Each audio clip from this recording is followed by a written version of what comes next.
এখন বাংলাদেশে দরকার একটা ইসলামপন্থী রাষ্ট্র ব্যবস্থা। কারো বসে থাকার সুযোগ নেই এখন আর। এই রাষ্ট্রটাকে ইসলামিক রাষ্ট্র হিসেবে গড়ার দায়িত্ব এখন সবার কাঁধে আসছে। আমরা আমাদের জায়গা থেকে বলতেছি, বাকি কাজ কিন্তু আপনাদেরকে করতে হবে। আল্লাহ পাক করার তৌফিক দান করেন। আর ইসলামপন্থী ভাইদের আপোষের যে দূরত্ব, এটা কমায় ফেলতে হবে। এই দূরত্ব রাখা যাবে না। ইখতিলাফ আছে থাক, যদি আকীদাগত মৌলিক কোনো পার্থক্য না থাকে, আমরা তো ভাই ভাই নাকি? আমাদের চেয়ে কি মানে সেকুলার আমাদের বেশি বড় ভাই? আমাদের চেয়ে কি যে নাস্তিক মুরতাদ আমাদের বড় ভাই? কমিউনিজমে যারা আছে ওরা আমাদের বড় ভাই? না এই গণতন্ত্রপন্থী যারা একবারে কট্টর ওরা আমাদের দিনী ভাই নাকি? আমাদের তো ভাই, সোজা কথা হচ্ছে ইন্নামাল মুমিনুনা ইখওয়া, ইন্নামাল মুমিনুনা, মুমিন যারা মুমিন মুমিন ভাই, মুমিনে মুমিনে কি ভাই, খালাস। আল মুসলিম ওয়া আখুল মুসলিম, মুসলিমের ভাই কি মুসলিম, খালাস এইটুক। মুসলিম আমার ভাই, মুসলিম আমার ভাই। এখন যারা এদেশের রাষ্ট্র ক্ষমতা ইসলামকে চায় না, তারা আমাদের ভাই না। সে যে কোনো নামে আসুক, এক্স ওয়াই জেড, দেখার দরকার নেই। এক্স নামে আসুক, ওয়াই নামে আসুক, জেড নামে আসুক, যারা রাষ্ট্র ব্যবস্থা ইসলামকে চায় না, তারা আমার ভাই, খালাস, সোজা কথা। এবং রাষ্ট্র ব্যবস্থা ইসলাম চায় যে ভাইরা আমাদের, ওই ভাইদেরকে একসাথে থাকতে হবে। আল্লাহর কসম করে বলতেছি, ইনশাআল্লাহ যদি এই ভাইরা আমরা একসাথে থাকতে পারি, এর সাথে আমরা দায়ীরা, তালেবে ইলমরা এবং আপনারা তো যুব সমাজ আছেন, আমাদেরকে টক্কর দিয়ে বাংলাদেশের রাষ্ট্র ক্ষমতায় কেউ যাইতে পারবে না ইনশাআল্লাহ। সবাইকে ভূমিকা রাখতে হবে। এখন অন্য আলোচনা চেয়ে এই আলোচনাটাই বেশি দরকার। অন্য আলোচনা অনেক শুনছেন জীবনে। এখন বাংলাদেশে দরকার একটা ইসলামপন্থী রাষ্ট্র ব্যবস্থা। এর বাইরে কোনো আলাপ নাই এখন। এটা প্রতিষ্ঠা করার জন্য কি করতে হবে সেটা ফিকির করেন। তো কি করতে হবে বলেন? প্রথম কথা হচ্ছে আমাদেরকে আগে বৈশ্বিক জালেমদেরকে চিহ্নিত করতে হবে। পুরো বিশ্বে কারা জালেম, এটা কি চিন্তা করা বাকি আছে? পুরো বিশ্বের সবচেয়ে বড় জালেম, সবচেয়ে বড় জালেম, সবচেয়ে বড় জালেম, এটা চিন্তা কি আপনার বাকি আছে? এই কথা বলতে যে ভয় পায়, তার তো নবীর ওয়ারিস দাবি করা উচিত না। এটা খোলামেলা, এটা সবাই জানে। সারা বিশ্বের জুলুমের কারখানা হচ্ছে। মানুষ ত্রাণ নিতে গেলে পর্যন্ত সেখানেও মানুষ হত্যা করছে। আমরা এটা দেখার মতো আর সাহসী নাই। অনলাইনে এগুলো আমার দেখতে গেলে যে বাচ্চাদের অবস্থাগুলো আমার চোখের সামনে আসে, আমি স্কিপ করে চলে যাই। হয়তো কতটুকু দোয়া করতে পারি আল্লাহ ভালো। দোয়া করে কি করবো? আমার দোয়ার তো তার দরকার নাই। আমার দোয়ার তার কি দরকার আছে? আমাদের মতো পাপী মানুষের দোয়া দিয়ে তার কি হবে? এখানে তো স্পষ্ট যে পুরো বিশ্বের জুলুম জালেমের শক্তির কেন্দ্রস্থল কোনটা, সেখান থেকে সব মাস্টার প্ল্যান হচ্ছে। আর যদি ওই কোন সেবা দাসকে আমরা ক্ষমতায় নিয়ে আসি, আমাদের ভুল হবে না? ছাত্র ভাইরা এই ভুলটা করছে। ছাত্র ভাইরা ভুলটা করছেন, কারণ আপনাদের দিনের জ্ঞানের বুঝের কারণে করছে, বুঝের অভাবের কারণে করছে। ঠিক আছে, ঠিক আছে। এখন যে মানে সম্ভাবনা শেষ হয়ে গেছে এমনও না। এখন সবাই প্রতিবাদের ভাষায় কথা বলতে পারে। একটা রেভলিউশন ঘটানোর মতো সিচুয়েশন বাংলাদেশে আছে। অন্তত পক্ষে আমাদের ভাইদের মধ্যে আমরা দেখেছি, ছাত্র ভাইদের মধ্যে সাহস তো মাশাআল্লাহ অবশ্যই আছে, ডেডিকেশন আছে, জীবন দেওয়ার মানসিকতা আছে। তাদেরকে খালি নার্সিং করতে হবে, জীবনটা যেন ভুল পথে না যায়। এখন আবু সাঈদের রক্তের উপর দাঁড়ায় যদি কোনো সেকুলার ক্ষমতায় আসে, তাহলে এটা আবু সাঈদের রক্তের সাথে গাদ্দারি হচ্ছে। এই মুগ্ধদের রক্তের উপর সিঁড়ি বানায় যদি কোনো জাতীয়তাবাদীরা আর ওই সেই গণতন্ত্রপন্থীরা, ওই ইসলামের দুশ্মনরা, ওই ভারতের দালালরাই যদি ক্ষমতায় আসে, তাহলে এটা ওদের রক্তের সাথে গাদ্দারি হচ্ছে। এই গাদ্দারির মাফ হবে না। এইটা পলাশির যুদ্ধের চেয়ে বড় মির্জাফরি হয়েছে, এটা ৭১-এর চেয়ে বড় রাজাকারী হয়েছে। আপনারা বলেন যে দেখেন, ভালো করে বুঝেন, গুম হয়েছে এক শ্রেণী, আমার কথা মন খারাপ করে না, এক শ্রেণী গুম হয়ে গেছে, এক শ্রেণী ক্রসফায়ার, এক শ্রেণী শাপলা চত্বরে রক্ত দিছে, তাই নাই?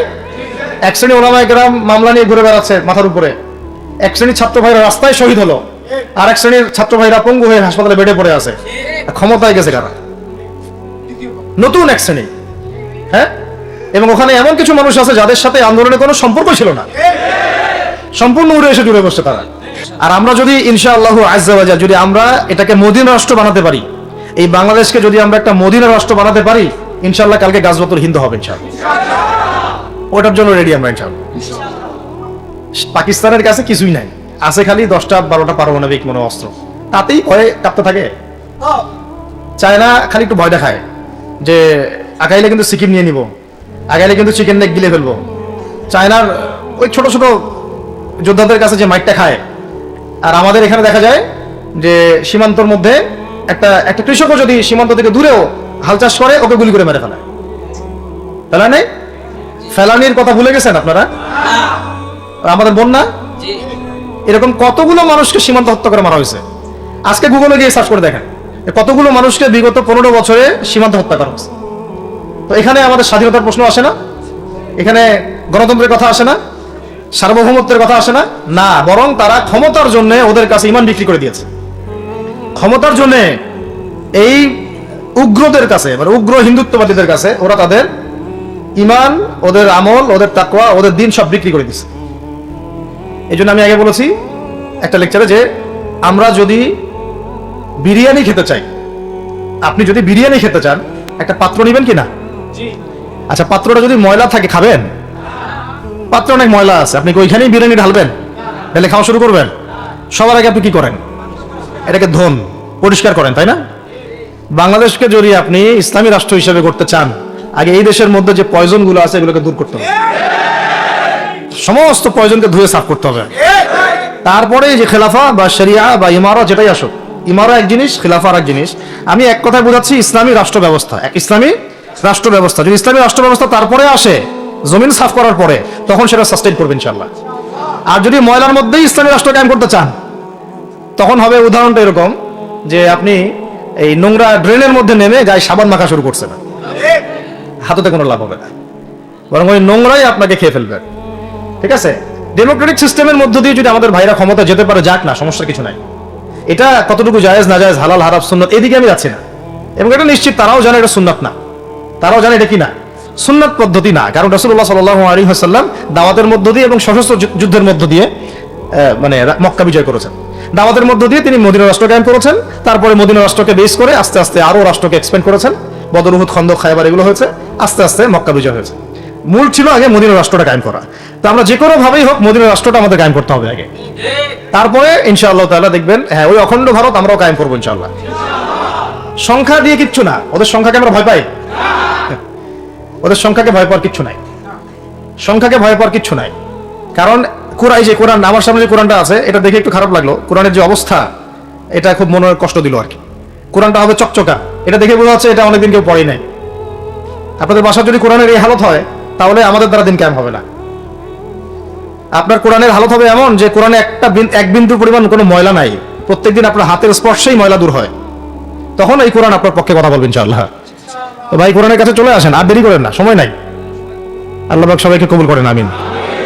এই মসজিদগুলোকে কাজে লাগান, এখানে তালিমি বৈঠক চালু করেন প্রত্যেক সপ্তাহে।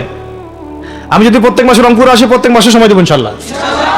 আপনারা এখানে ইমাম ঠিক করেন, খতিব ঠিক করেন এবং ওই যে টিচার ঠিক করেন, করে আপনারা কোরআন শিক্ষার ব্যাচ চালু করেন, কোরআন তাফসীরের ক্লাস চালু করেন, তারপরে তুলনামূলক আরবি ভাষা শিখেন। মানে এগুলো শিখে নেন তাড়াতাড়ি, সময় নাই এগুলো, আমাদের হাতে সময় কম। এগুলো আজকে থেকে 10 বছর আগেই শেখা উচিত ছিল, তাই না?